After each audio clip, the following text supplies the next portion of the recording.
కేంద్రంలో కాంగ్రెస్ వస్తేనే విభజన హామీలు అమలవుతాయన్నారు ముఖ్యమంత్రి రేవంత్ రెడ్డి. తెలంగాణలో బీఆర్ఎస్ ను ప్రజలు బొంద పెట్టారని చెప్పారు. కేసీఆర్ రాష్ట్రాన్ని 7 లక్షల కోట్ల అప్పుల్లో ముంచితే మోదీ 100 లక్షల కోట్ల అప్పులతో దేశాన్ని దివాలా తీయించారని ఫైర్ అయ్యారు. ఉద్యమ నేత కోదండరాంను ఎమ్మెల్సీ చేస్తే రాజకీయ కుట్రతో అడ్డుకుంటారా అని ఫైర్ అయ్యారు. గాంధీ భవన్ లో జరిగిన ముఖ్య నేతల సమావేశంలో ఎంపీ ఎన్నికలపై చర్చించారు నేతలు. ఫిబ్రవరి 2న ఇంద్రవెల్లి నుంచి ఎన్నికల శంఖారావం పూరిస్తామని చెప్పారు రేవంత్ రెడ్డి.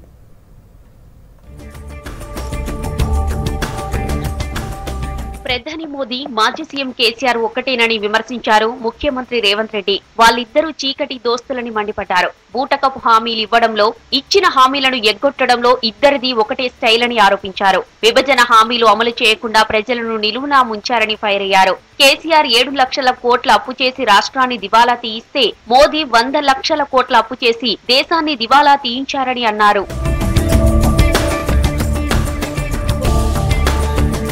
హైదరాబాద్ గాంధీ భవన్ లో PCC chief CM Revanth Reddy అధ్యక్షతన పొలిటికల్ అఫైర్స్ కమిటీ సమావేశం జరిగింది. State party in charge Deepa Das Munshi, మంత్రులు, ముఖ్య నేతలు రివ్యూ మీటింగ్ కు అటెండ్ అయ్యారు. మీటింగ్ తర్వాత deputy CM Bhatti Vikramarka, party working president Mahesh Kumar Goud తో కలిసి మీడియాతో మాట్లాడారు సీఎం. లోక్సభ ఎన్నికల్లో కాంగ్రెస్ ను ఓడించేందుకు కేసీఆర్, మోదీ కుట్ర చేస్తున్నారని ఆరోపించారు సీఎం. బీఆర్ఎస్, బీజేపీ కుమ్మక్కు రాజకీయాలు చేస్తున్నాయన్నారు. కేసీఆర్ ఇంట్లో పడుకొని చీకట్లో మోదీతో మంతనాలు జరుపుతున్నారని ఆరోపించారు. తెలంగాణలో బీఆర్ఎస్ ను ఇప్పటికే ప్రజలు బొంద పెట్టారని చెప్పారు. లోక్సభ ఎన్నికల్లో వాళ్ళిద్దరినీ కలిపి ఓడిస్తామన్నారు రేవంత్.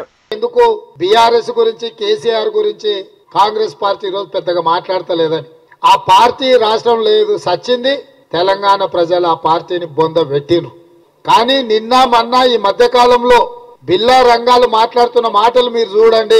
బీజేపీని పల్లెత్తు మాట అనుకుంటా కాంగ్రెస్ మీద పరుషమైన పదజాలం వాడుతున్నారు. మూడోసారి ఈ దేశానికి నరేంద్ర మోడీని ప్రధానమంత్రిని చేయడానికి మీరు చేసుకున్న చీకటి ఒప్పందం ప్రజలకు అర్థం అవుతలేదని మీరు అనుకుంటున్నారా? విద్వేషాలను రెచ్చగొట్టి మళ్లీ అధికారంలోకి రావాలని బీజేపీ కుట్రలు చేస్తోందని ఫైర్ అయ్యారు సీఎం రేవంత్. మణిపూర్ లో గొడవలు జరిగి లక్షలాది మంది నిరాశ్రయులైన ప్రధాని మోదీ వెళ్లలేదని ఫైర్ అయ్యారు. దేశానికి రాహుల్ ప్రధాని కావాల్సిన అవసరం ఉందన్నారు. ఇందుకోసం తెలంగాణలోని 17 లోక్సభ స్థానాల్లోనూ కాంగ్రెస్ గెలవాలన్నారు. కాంగ్రెస్ గెలిస్తేనే విభజన హామీలు అమలవుతాయన్నారు. కోదండరాంను ఎమ్మెల్సీ చేస్తే రాజకీయ కుట్రతో బీఆర్ఎస్ అడ్డుకుంటున్నదని మండిపడ్డారు రేవంత్.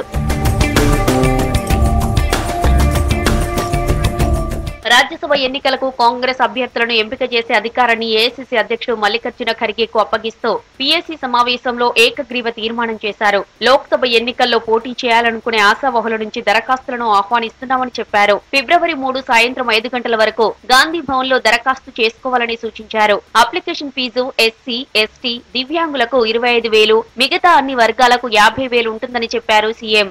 లోక్సభ ఎన్నికల ప్రచారాన్ని ఫిబ్రవరి 2న ఇంద్రవెల్లి సభతో మొదలు పెడతామని చెప్పారు. తెలంగాణ నుంచి సోనియా గాంధీ పోటీ చేయాలని ఏకగ్రీవ తీర్మానం చేసి పంపించామన్నారు రేవంత్. సోనియా మన దగ్గర నుంచి నామినేషన్ వేస్తే ఆమె మీద తెలంగాణ బిడ్డలు పోటీ చేస్తారని అనుకోవడం లేదన్నారు.